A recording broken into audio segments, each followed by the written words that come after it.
You cut back on carbs. You ditched regular soda. You walk every evening. You take your meds on time. You show up for follow-ups.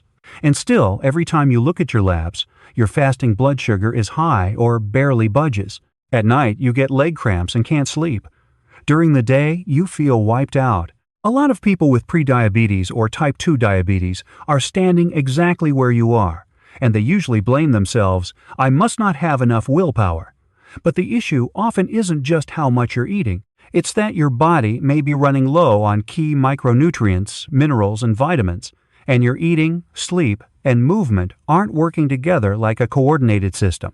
In the next few minutes, I'm going to show you 3 common micronutrient gaps, a simple plate you can picture instantly, and a practical sample day that many of my patients have used alongside their doctor to get more stable blood glucose. This video is for education only. Medication decisions and treatment plans belong between you and your healthcare provider. If you've been doing the right things and your numbers are still high, there's a good chance you're missing 3 pieces that many people never even think about. I'm a physician who focuses on metabolic health, things like cholesterol, fatty liver, blood sugar, and type 2 diabetes. I've worked for years with people, just like you, fasting glucose that stays stubbornly high, and an A1C, your average blood sugar over about 2 to 3 months, that won't get to the goal your doctor is aiming for, even though you've taken medication, tried to eat clean, and made real changes. In real life, I don't separate medication from lifestyle. Meds are the foundation your primary care doctor or endocrinologist prescribes. Food, movement, sleep, and micronutrients are the parts you can control to support your blood sugar and lower complication risk. They support your plan, they do not replace your medication. This is especially for adults over 40 who've been told their blood sugar is a little high, or who have prediabetes or type 2 diabetes, especially if fasting numbers are often above your target range and your A1C is hard to quote. Improve even when you try.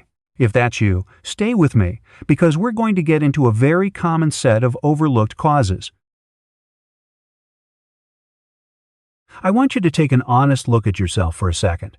A lot of people with prediabetes or type 2 diabetes share the same pattern. After meals, you feel drained or foggy. At night, right after dinner, you start hunting for something sweet. You wake up to pee 2 or 3 times.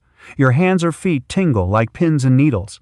You get nighttime leg cramps. Your sleep is light. You wake up tired. And many people were told years ago their sugar was trending high. But life got busy and it faded into the background. Count how many of these sound like you, feeling exhausted after meals, craving sweets or getting hungry again quickly, frequent nighttime urination, tingling or numbness in hands or feet, leg cramps at night, restless, broken sleep, small cuts taking a long time to heal, fasting blood glucose often running above the range your doctor discussed. One of my patients, let's call her Maria, she's 52 and works an office job in Phoenix, told me, "I thought I was just getting older. I thought I was weak." Once we talked it through, she realized her body was sending distress signals. The point is this: these are signals. This is not a character flaw. Right now, jot down how many signs you have. And if you remember your most recent fasting glucose in milligrams per deciliter or your latest A1C, write that down too. As we go, you'll use your own numbers to see what changes and what doesn't. I'm going to be direct about the normal habits that slowly deplete minerals in your body. First, the food itself can be part of the problem. In some areas, modern food systems and heavily processed diets mean people get fewer micronutrients than they think. Your plate can look the same as it did years ago, but the nutrient density is often lower, especially if most of your calories come from packaged, highly processed foods. That's why variety and minimally processed foods matter so much. Second, when blood glucose stays high for a long time, especially when it rises high enough that the kidneys start spilling glucose into the urine, you often urinate more. Many people notice it most at night. Over time, that can contribute to losses of certain nutrients, and magnesium is a big one.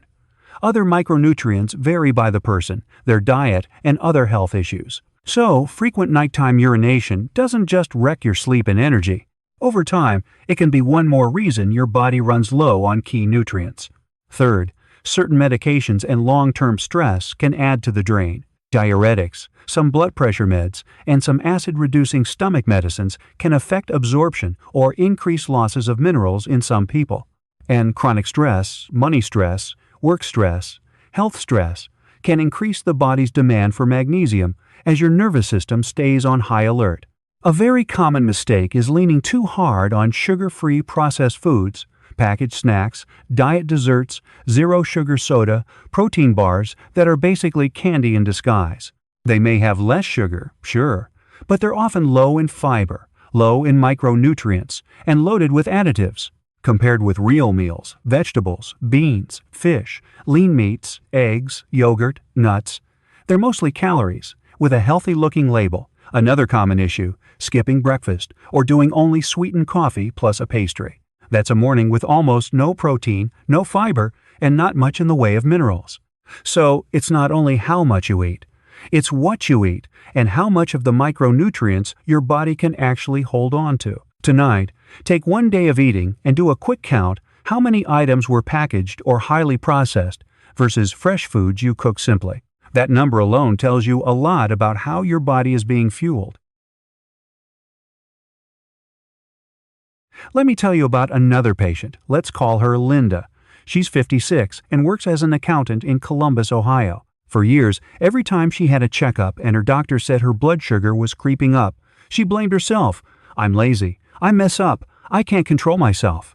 She tried extreme dieting. She cut carbs so hard she felt shaky and starving. Then the cravings hit hard at night, and she'd make up for it with cookies or snack foods. Her blood sugar stayed high. She still had leg cramps at night. She was getting up to pee 3 or 4 times. She felt exhausted all the time. When she understood the role of low minerals, low fiber, and the lack of gentle movement after meals, it clicked this wasn't just willpower. She started with small steps. She added vegetables and beans to meals. She cut back on fried foods. She changed breakfast from sweetened coffee and a donut to a protein and fiber breakfast eggs, a big serving of non-starchy veggies, and a small portion of a slower carb like oatmeal or a half serving of brown rice or sometimes plain Greek yogurt with berries and a spoonful of nuts. After her main meals, she did a slow 10-minute walk instead of sitting immediately. She kept taking her medication exactly as prescribed, and she brought a small notebook to visits, what she ate, how she moved, how she slept, plus a few at-home fasting glucose checks. After a few months, her fasting blood glucose gradually came down. The cramps eased up. She slept more deeply. Her doctor adjusted her meds.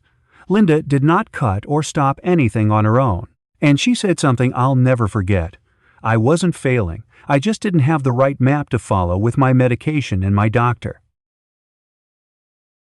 Here's a simple way to picture it. Insulin is the key. Your cells are the door, and micronutrients like magnesium, chromium, zinc, and vitamin D are like the small parts that help the lock work smoothly.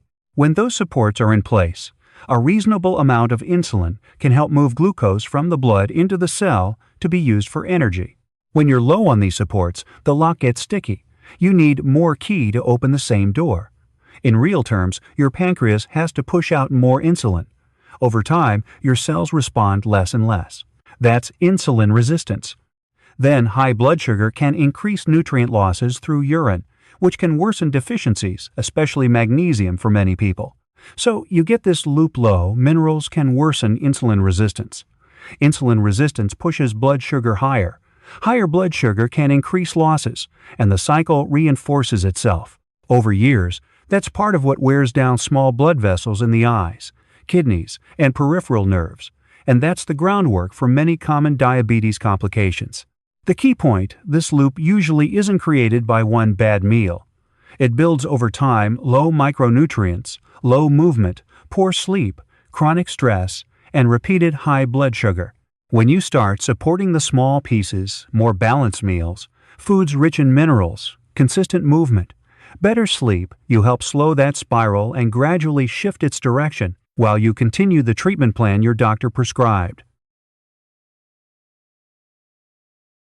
Magnesium is a foundational mineral for your nervous system, muscles, and sleep.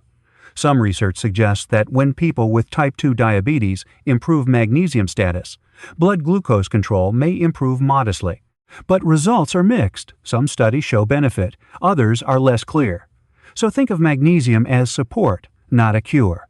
Low magnesium is often quiet at first, but it shows up in very recognizable ways: nighttime leg cramps, tight calves, restless sleep, feeling more anxious or on edge, and constipation. If your blood sugar has been high for a long time, you may lose more magnesium in urine. A lot of people assume they're just fragile or that it's age. Sometimes it's your body running low on a basic mineral it needs to function. The good news is you can support magnesium through everyday food: leafy greens, beans, lentils, nuts, seeds, and whole grains. When your meals include more veggies plus a serving of beans or a small handful of nuts, and you swap refined carbs for more whole food carbs when you can, you raise fiber and micronutrients together. If you're considering a magnesium supplement, especially if you have kidney disease or multiple medical conditions, talk with your healthcare provider or a registered dietitian first, because supplementation needs to be individualized. Chromium is a trace mineral involved in how the body handles glucose. Some studies show small changes in blood sugar or cholesterol with chromium supplementation, but findings are inconsistent. It's not considered a primary treatment. It's one piece of a bigger picture. In real life, what I see constantly is a meal pattern built around fast carbs, white bread, pasta, sweetened cereal, pastries, sugary coffee drinks, regular soda, and there's very little protein or fiber. 1 to 2 hours later, you feel ravenous, shaky, drained, and your brain starts screaming for something sweet. Then you blame yourself and keep checking your glucose, confused why it's still off. For many people, part of the story is a spike and crash pattern, layered on top of low nutrient density, including possibly low chromium intake from the overall diet quality. Instead of relying on a chromium pill, fix the structure of the meal first. Each main meal should have a clear protein: fish, chicken, turkey, eggs, tofu, beans, plenty of high-fiber non-starchy vegetables, a small amount of healthy fat olive oil, nuts, seeds, avocado, and a moderate portion of slower carbs, like oats, beans, quinoa, sweet potato, or a smaller serving of rice. For snacks, think simple and steady: a small handful of nuts, plain Greek yogurt, or lower sugar fruit like berries or an apple, rather than cookies or candy. That structure keeps you full longer, slows glucose rise, and naturally reduces cravings. If you ever consider a chromium supplement, especially if you have other conditions or take multiple medications, talk with your primary care doctor, endocrinologist, or a dietitian so it's appropriate and safe for you. Zinc is a small mineral with a big support role in the body. It helps with proteins and hormones, and it matters a lot for white blood cell function and wound healing. When blood sugar stays high over time, people can become more prone to zinc deficiency, and the immune system and tissue repair can slow down.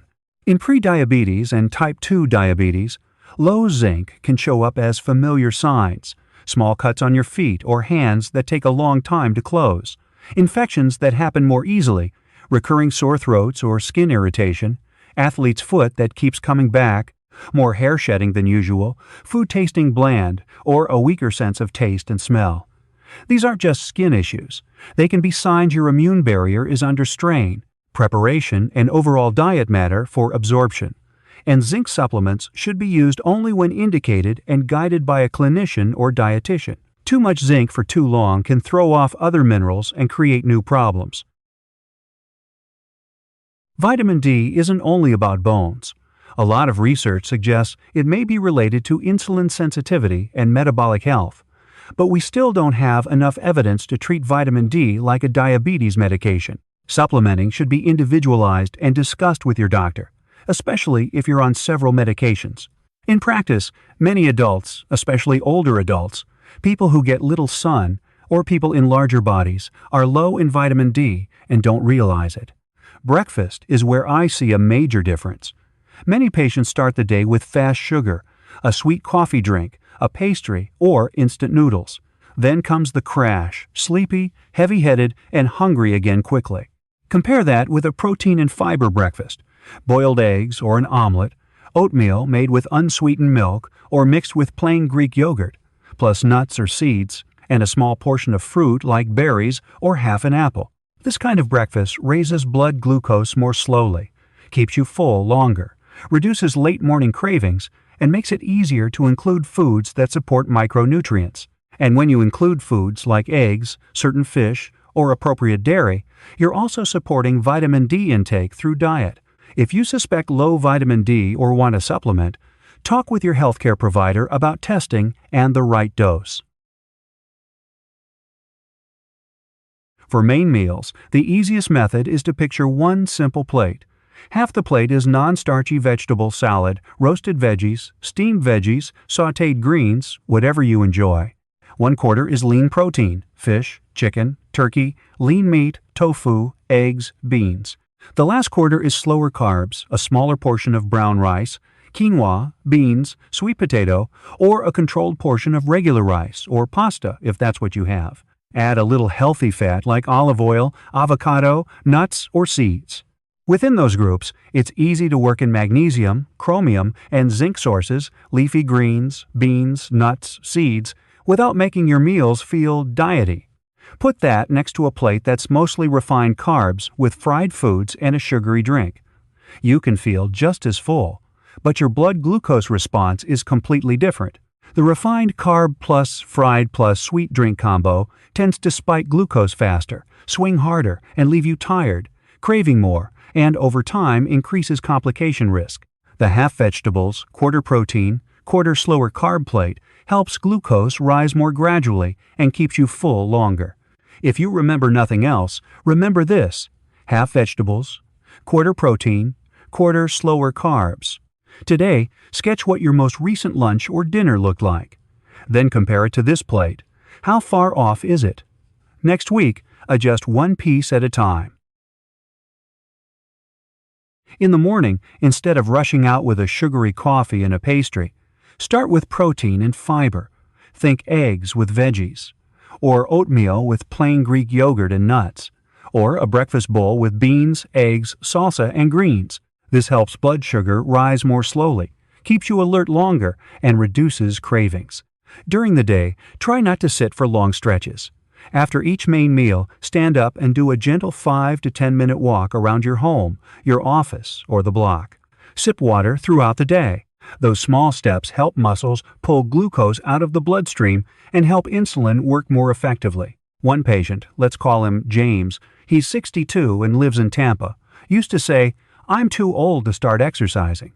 Once he understood the mechanism, he changed only 3 things: a protein and fiber breakfast, a 10 to 15 minute walk after 2 main meals, and shutting off screens 30 minutes earlier before bed. A few months later, his sleep was less broken, cramps were less frequent, and the fasting glucose log he shared with his doctor looked steadier.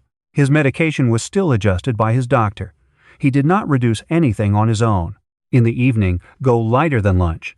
Reduce refined carbs like big portions of pasta, white rice, or noodles. Avoid sugary drinks. Keep at least 2 hours between dinner and bedtime. Deeper sleep also supports blood glucose. Your blood sugar responds to your whole day, not just one pill or one meal. Today, pick one small habit like a 10-minute walk after lunch and do it consistently for 7 days. Write down how you feel. This is educational health information. Any major changes to medication or your treatment plan should be discussed with your healthcare provider. When you change how you eat, sleep, and move, your body needs time to respond. In week 1, don't obsess over lab results. Watch the real-life stuff. Are the leg cramps less frequent? Is sleep less restless? Are you waking up with more energy? Are cravings less intense? After a few weeks, look wider. Are you still crashing midday and needing sweets to get through? Are small cuts healing faster, or still oozing and getting irritated? Are you needing antibiotics less often over the year? These shifts are usually slow, but if you track them, patterns become clear. At follow-ups, if your clinician orders labs, compare trends over time fasting blood glucose in milligrams per deciliter, A1C, and lipids. The goal isn't a perfect number overnight, it's a stable downward trend. Treat this as a long-term process of understanding your body and always bring unusual results back to your doctor. Even if you improve your diet, sleep better, move more, and pay attention to micronutrients, these steps support blood sugar control. They do not replace medication. They do not replace regular visits and recommended testing. If you start seeing better numbers, less thirst, fewer nighttime bathroom trips, do not cut your dose or stop medication on your own. Medication changes must be made by your doctor, based on labs and your overall health, especially if you also have heart disease, high blood pressure, kidney disease, or high cholesterol. Before each visit, bring simple data what your main meals look like, when you moved, how you slept, and if you have a meter or CGM, some home glucose readings. That information helps your clinician see how your body is responding and adjust your plan more safely. If I had to package this whole video into 3 points, it's this. First, you now understand insulin resistance better and why micronutrients like magnesium, chromium, zinc, and vitamin D matter. When they're low, you may feel more tired, crave sweets more, and heal more slowly. Second, you can start shaping meals and daily routines to be more blood sugar friendly. A protein and fiber breakfast, the half vegetable, quarter protein, quarter slower carb plate, short movement breaks after meals, and sleep that you actually protect. Third, you do this with your doctor. You keep up with periodic labs, and you stay away from anyone promising a complete cure from one supplement, one food, or one miracle method. Maria and James are just 2 examples of many people who felt better when they followed these 3 directions patiently, alongside proper medical care. Your results may look different. Faster or slower depends on age, other conditions, and old habits. But every small step in the right direction matters. The most important thing after this video is that you pick one specific action you can start today, and you stick with it long enough to turn it into a habit for the next several years. Medical disclaimer. U.S. Standard. This content is for educational purposes only and does not replace medical advice from your healthcare provider. If you have symptoms of very high blood sugar, such as severe dehydration, confusion, vomiting, trouble breathing, or you feel acutely unwell, seek urgent care or go to the ER.